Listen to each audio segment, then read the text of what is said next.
ES Audio.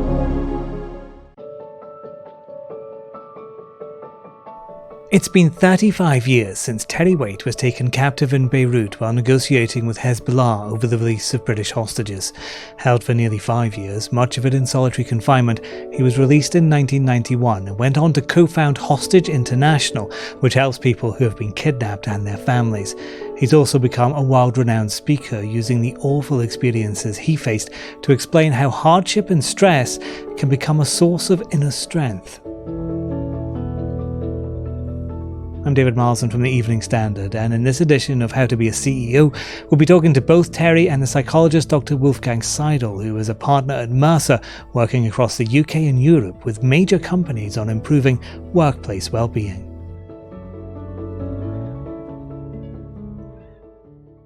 You were released from your own hostage situation just over 30 years ago. You've talked about it a lot over those 30 years. How much does talking about it help you? I was held captive, as you know, for almost 5 years, and those 5 years were spent in total solitary confinement. When I came out, I needed probably about 12 months to begin to return to so-called normal life. And I was very fortunate. I was elected to a fellowship in Trinity Hall, Cambridge, and it was there that I was able to put down on paper the book that I'd written in my head during those years of captivity. Now, I was asked at the time, do you think that by writing about it, this is therapeutic? And at the time I said, no, I don't think so. But looking back, unquestionably it was.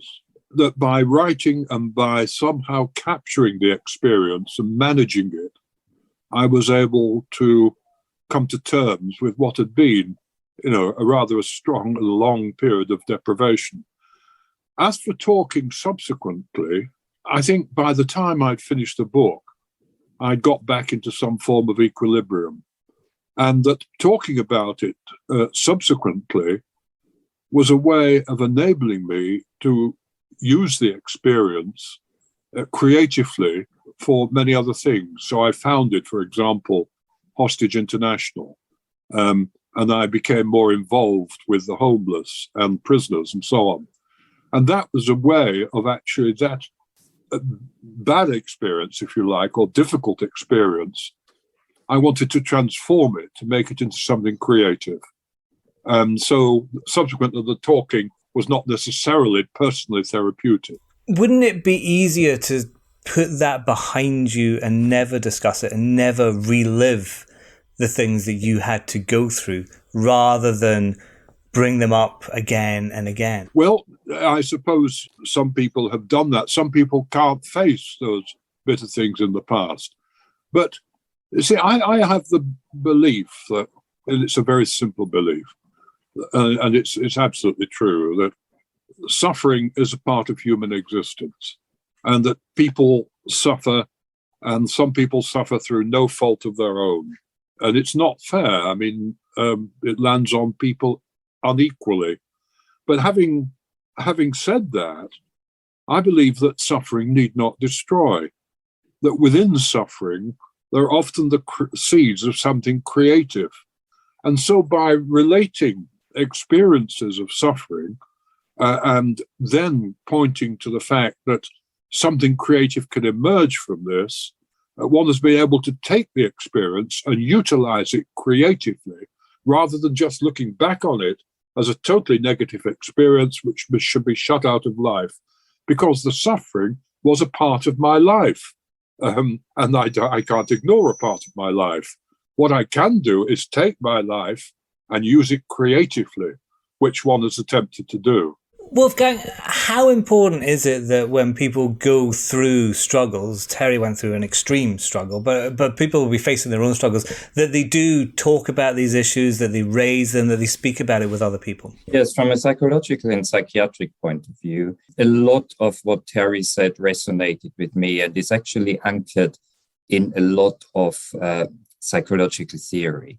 But I'm always in awe talking to Terry, and it's not the first time that we are doing that, because I think you can get from him. You opened your question by saying 30 years ago, and yet you can talk to Terry in the here and now, and he always reflects so deeply, and it doesn't sound like just a recall. It sounds like there's a lot of philosophical insight developing still now after 30 years. So that's the post-trauma growth, as we call it. And Terry himself said there is an opportunity to make sense of suffering and transcend suffering, if you like, to use another word that probably Viktor Frankl would have used, the famous Austrian psychoanalyst and psychiatrist who was incarcerated in Auschwitz, and said exactly the same as Terry said. He said, well, I kept my head above waters by thinking about the books I want to write, the speeches I want to give. And then, of course, as everyone knows, he created that wonderful theory of looking for meaning and purpose in life. And that's another way of saying, make something of the trauma. You said to Terry earlier as well, David, you said, what if you were to repress what you have experienced and you wouldn't allow it to come to the fore in a conversation? Well, I think that wouldn't be the healthiest of options. The body keeps the score. So if we repress and ignore, there will be other forms how this knowledge will be in bite-sized chunks, sometimes be quite intrusive in our mind or cause us occasionally to have the signs of stress again in our body, racing hearts and sweating and so on. So it is impossible to completely and forever repress such serious trauma. I often feel that it's the family who suffer very considerably when someone is taken hostage. And on release, of course, the whole attention often goes to the person who's been captured. But the family are in need. And we were able, as a unit, as husband, wife, and children, I have 4 children, to be able to tell our story before trained listeners.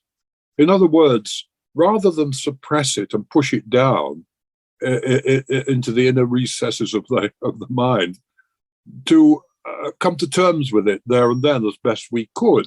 And I think the theory is, and I think Wolfgang will agree with this, that if you've had a traumatic experience and you suppress it and push it down, the chances are, in many instances, that in later life it will make its appearance through dreams, nightmares, and flashbacks. And if you can come to terms with it fairly soon after the traumatic experience, if you can begin to relate to it and come to terms with it, you can begin in some measure to manage it rather than being managed by it. And I think that's what we did. We did get that help, and we're very grateful for that help we received. Wolfgang, would you agree that if you don't raise these subjects with trained listeners, then it will come back on you? You will have those nightmares. Are those things that you've experienced with your clients, for example? Yes, if it's serious enough that it meets the criteria of what we nowadays call post-traumatic stress disorder, which was first probably called shell shock in the First World War. If it meets those criteria, then it's so serious that it will come back, and it will come back when you least expect it. If it's, of course, a more generic trauma where you were not at risk of losing your life or your body's physical integrity, that's a different story. That's a different level. But the seriousness of PTSD needs addressing, as you say, by professionals. But I hasten to add as well that while professionals are very useful, of course, and they have their hopefully evidence-based methodology and don't use anything else, it is any human being that is close to you that makes a big difference. And Terry was talking about his family. I mean, you prompted him to do so, but from his answer, I can glean that his family was very important. And we know that people who are in the face of trauma, and let's just cast our mind back on the pandemic, people who may have suffered domestic abuse, people who spent prolonged periods of time in intensive care units, things like that all could predispose to PTSD, that the best predictive factor of their outcomes is actually how close-knit a circle of friends they have. So if you have a couple of friends that you can trust and talk to, the prognosis of your trauma is much more positive. So that was in a long-winded way. I wanted to say you're absolutely right, David, that we need to talk to someone. And you are also right that we need to talk to a professional, but not just a professional is capable of helping us. Let's go to the ads now. Over the break, it'd be great if you could give the show a rating and review. It really helps us grow our audience. We'll be back in a sec.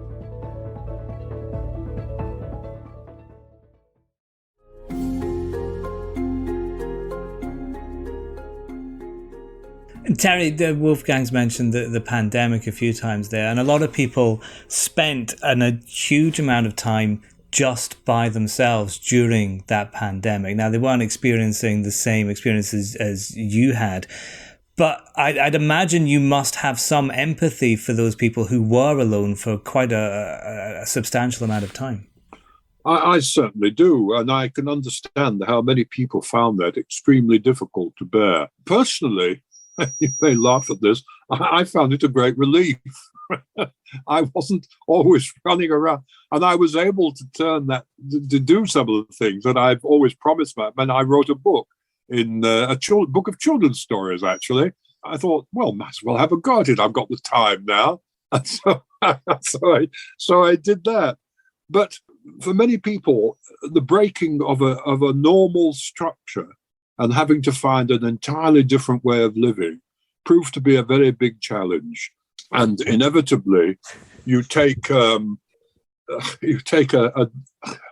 deep examination of yourself. And when you do that, you discover, one might say, the two sides of your personality.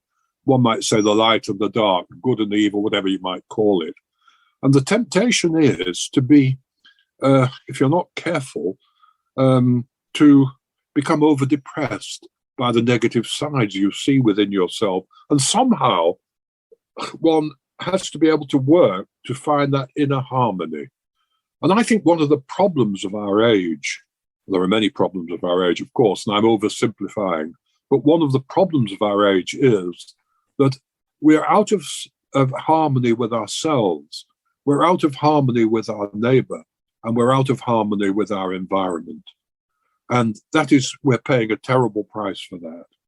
And somehow we need to be able to gain that greater sense of inner peace, inner harmony, so that we can then relate more effectively with others to find a greater sense of community and also relate more intelligently to the world, which is not just to be exploited, but is to be, we are a part of it, and to have that sense of unity.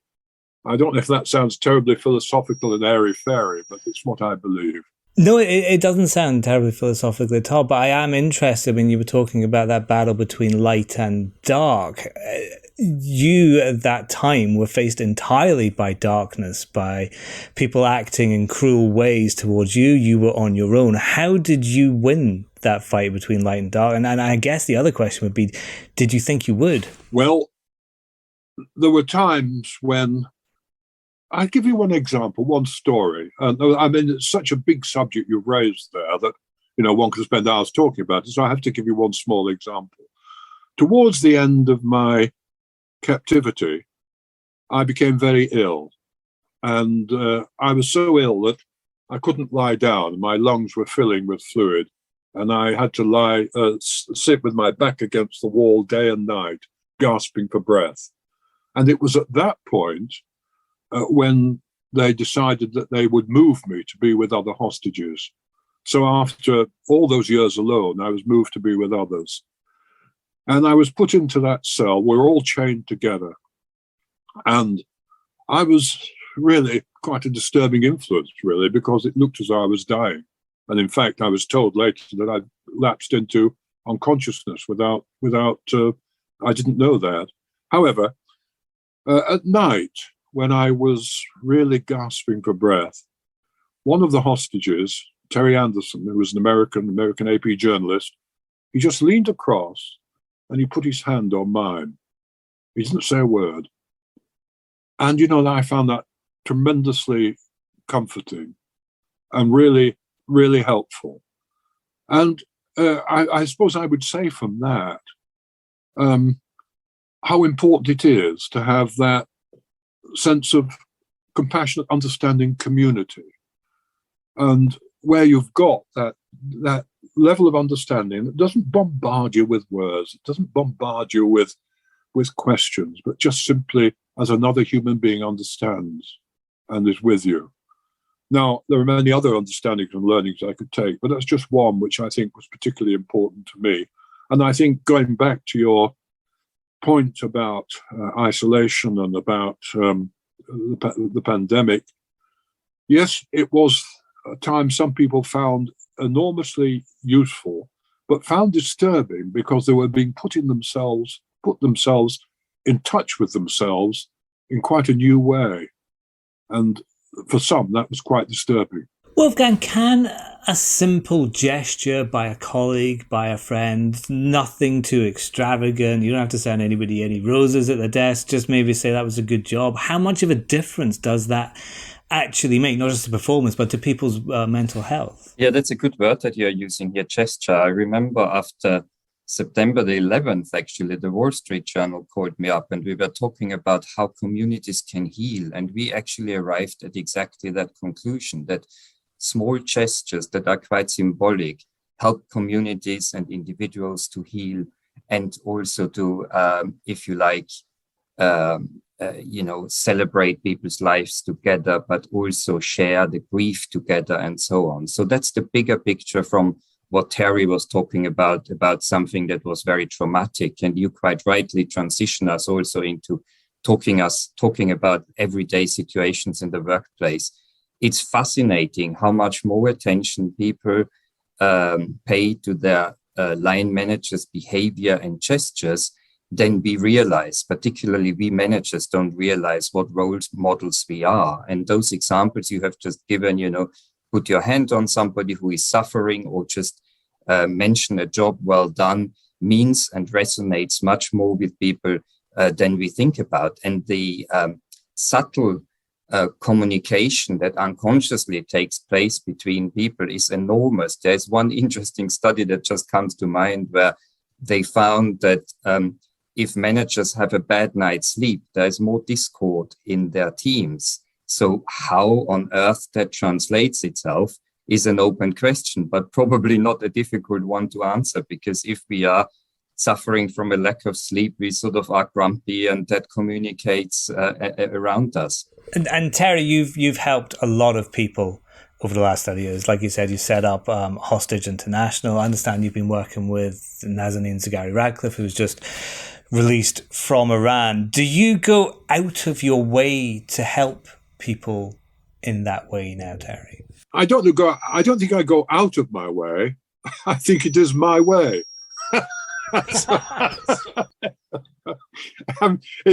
I've always had. I'm crikey. I'm just an ordinary human being, but I've always had deep within me a sympathy for those who are on the margins of life. For the outcasts, for the people who are chronically ill and deprived in one way or another. And I've always had that. But one good thing that emerged from my years of captivity was that sympathy was developed into empathy. Sympathy is to feel sorry for. Empathy is to know what it's like to be kicked around, to have nothing, to be regarded as worthless, to be thrown out of a job and considered to be just, useless. I know what it's like to be in that situation. And because I know what it's like, that's enabled me to have a much deeper and hopefully more creative relationship with others. And so I look back on the experience of those years. My goodness, would I want to live it again? Of course not, I wouldn't. Of course I wouldn't. But having said that, there were blessings there, which I hopefully have been able to use. So you came out of that experience changed then? You didn't try and go back to be the Terry Waite you were before. You accepted that life will have to be different from this point on. Yeah, I think we're changing all the time. I'm definitely not the same person as I was years ago. I hope I'm a little little more whole than I was, but we're changing all the time and we're never the same. So, I press on and hope that I've got another good few years in which to continue. When you meet other people who've been in hostage situations, how much of a relief for them is it to talk to someone like you? I mentioned Nazanin Zaghari-Ratcliffe. What kind of things have you been talking with her about, and what kind of things do you talk to the other people who come to Hostage International for help? Well, that's a very, very good point. I mean, I'm in constant touch, either face-to-face or through the internet, with people who have recently been released from captivity. And there's absolutely no doubt that they do find it a positive experience to talk to someone who's been through a similar experience. They say, yes, we can talk to X, Y, or Z, but they don't really understand. They don't really know what it's like. You actually do know, and you know what sort of things that I've been feeling. And it makes a tremendous difference. And one notices that time and time and time again. If you've been through a situation, and thinking about what Terry just said, how important is it that you, maybe even you yourself, reach out and try and find others who have done the same thing or been through the same sort of trauma or experience that you have? How helpful is that? It's probably part of what you do to make sense of your own experience and to find meaning, as we discussed earlier with reference to Viktor Frankl as well. It is important that you share in a common humanity. And I think the other words I picked up from Terry's last statement is empathy. What an important point that is. And we teach that in corporations and managers as much as we do in personal life. It also reminds me how much more important emotional intelligence has become over the last few years vis-a-vis IQ, if you like, and ethics of care has taken center stage during the pandemic because it made a huge difference how we were guiding people and also how politicians were guiding people. So I think, yes, indeed, it is important that we share. I mean, it's obviously has never happened in Terry's history, but it's also important that when we are sharing with traumatized individuals, that we do more of the listening than the telling, because everyone's response to stress is, of course, very personal and is very different. And what's easy for one person to conquer and to come to terms with could be a much more long-winded path for somebody else. But the one thing everyone has in common is that we need to, when we listen to people who have been traumatized, validate that what they are experiencing is actually a normal response to an abnormal event. And it's never a response that we need to pathologize per se or collude with people who start blaming themselves or find it difficult to come to terms with life as it is. So everyone goes through that journey at a different pace and in a different way. That was Terry Waite and Dr Wolfgang Seidl. Both will be appearing at the Watercooler event being held in association with the Evening Standard on May 25th. For more info on how to get free tickets, go to watercoolerevent.com. How to be a CEO is out first thing every Monday morning. Why not start your week with us? Next week, we're talking to the CEO of Nextdoor, Sarah Fryer, about how the platform is helping local businesses. I hope to see you then.